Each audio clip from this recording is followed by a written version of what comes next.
Hello, and welcome to another exciting episode of Josh Revives, a 6-year dead project for no reason other than to inflict massive long-term suffering on himself when this blows up in my face and becomes an international headline. Today, we're going to be tackling the pizza problem, and we're going to be tackling it fiercely. We're going to blitzkrieg this fucking pizza problem. I've spent many hours refactoring the entire way that the files are uploaded to Infinity Next. Um, Over time, as I built the system originally, I relied on two things. One, I used MD5 hashes for checksums on files for deduplication purposes. And I also just kind of built everything into the model file, which, if you're not a programmer, is bad. You don't want to put every logic relating to a model into the model file because when you work on it for a year, it's going to be 4,000 lines long and it's going to be a complete clusterfuck. Now, the other complication that I had with the way that I had stored things before is that the idea of a thumbnail was kind of baked into the model directly, and it was very inflexible because I was thinking about the pizza problem, and I was thinking about how certain types of media are going to be very hard to scan I'm not worrying about this right now, but in the future I'm going to worry about it. Are going to be very hard to scan for pizza because uh like videos, for instance. Right now the thumbnail for an MP4 is taken out of the MP4 in the dead center. Well, it's very predictable where that thumbnail is going to be sourced from.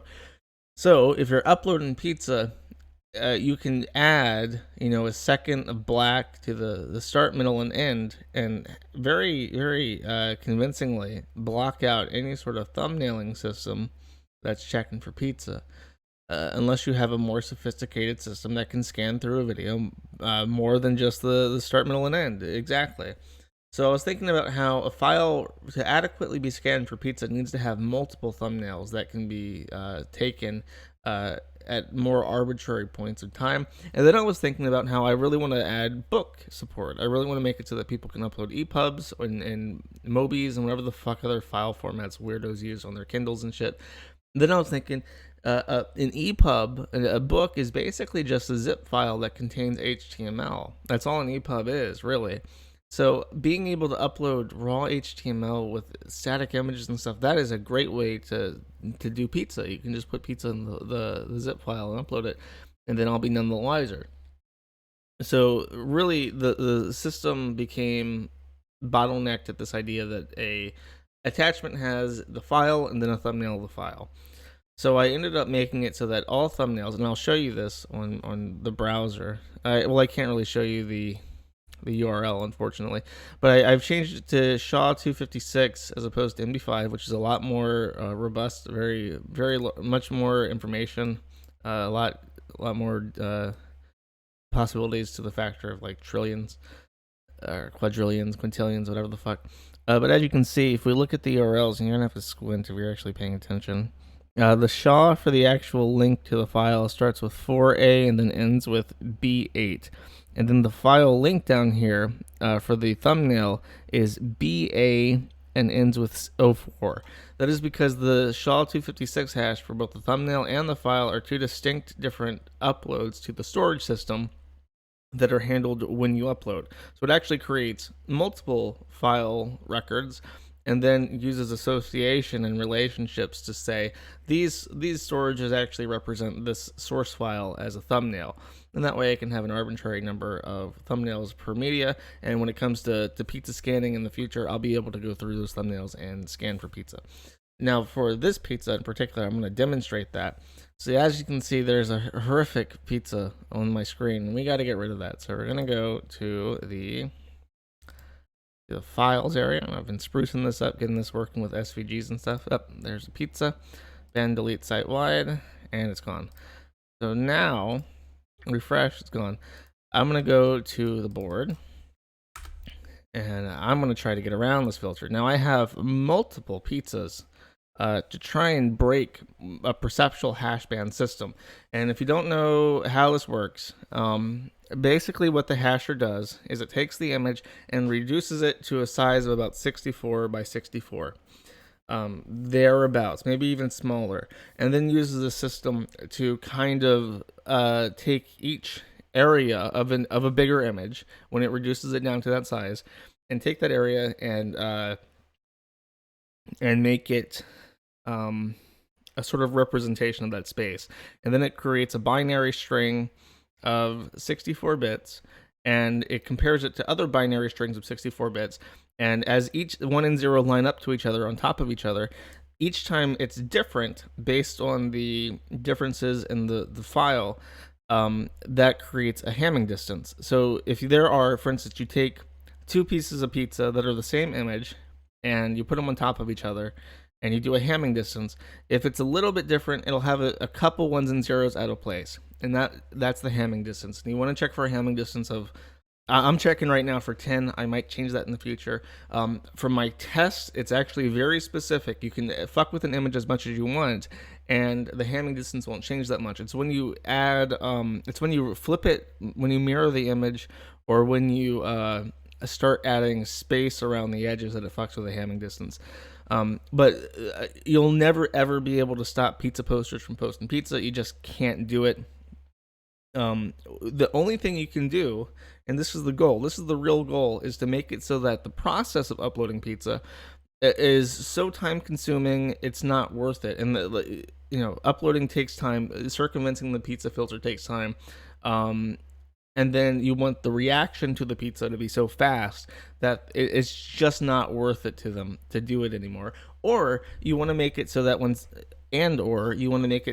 someone uploads pizza, they have to edit the file in such a way that it devalues the photograph. It makes the material worse, so that people uploading it to the site have to actually actively destroy the quality of the image they're trying to share, which then makes any number of other sites a more valuable, faster, expedient, safer, better place to upload pizza, and they leave you the fuck alone. That's the idea. So now, let me show you some test pizza files that I've been baking in the oven. My ovens have been going 24/7 to make these pizzas. So here is a pizza.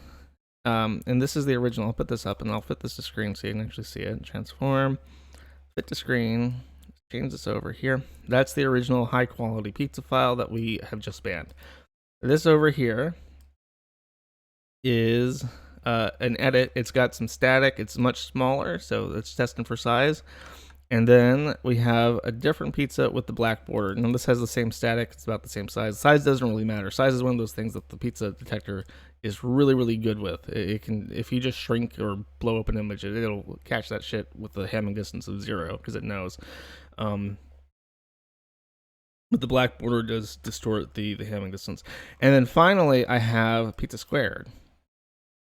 This is a bit different because it cuts off the pizza at the top and bottom. So we're going to go through that, and we're going to test the posting of images after I have banned them.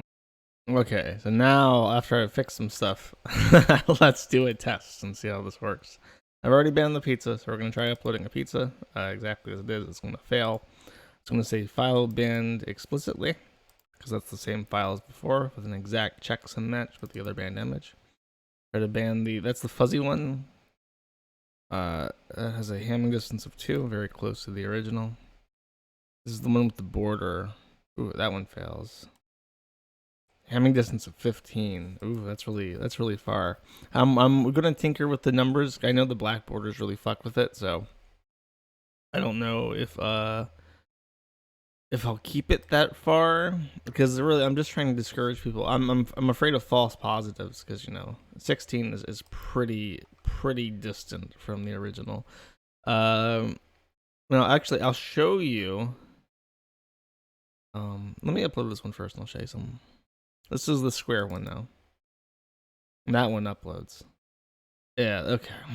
That's frustrating, because that is pretty distant when it's completely different dimensions and stuff. It really fucks with the perceptual hash. So that's just a demonstration. of how the hash works and how its limitations are. The good thing is that when I start looking at videos and stuff, once we it'll be more effective, because if someone's trying to upload stuff in bulk, like through a zip file, all it takes is one match of any of those files, and it'll cause the file to kick back. So that's where it's at. I'll probably leave it at that for now. I could, people. There are people whose entire jobs it is working at Microsoft and stuff, doing perceptual banding of images. People who have PhDs writing theses and perceptual banding and stuff. So it's something that you could spend literally as much time or as little time as you wanted to. I've downloaded a library. I've integrated it. I've got a check going, and I'm happy with that, because it's not about banning it altogether, because you'll never will. It's about being annoying enough where there are better options. If you make it so that people can't pizza post via Tor because they can't upload new images. If you make it so that it's easier to go to a website dedicated to it than it is to ruin your site with it. That's the goal. Oh, and before I forget, this was the cool thing I mentioned that I forgot to show. This is the actual source. This is how they do it. And to give you an idea, the Hamming distance between these two images is 3, and the Hamming distance between these two similar images, which are taken from the same room, the same shot, has a Hamming distance of 32. So I'm gonna have to experiment with it and see if I can get. Especially my other concern is especially like drawings, like in a manga or something, because those images are very similar from like a purely, like, what is it? It's like black lines on a white piece of paper, and it's got specific dimensions, and the perceptual hasher really distinguish between 2 pages of an anime. But at the same time, I'm not anticipating, perceptually hash banning anything that generic like that. There's not going to be a point where like a white image is perceptually hash banned. So I'm gonna have to play with it and see what comes up, and we'll see.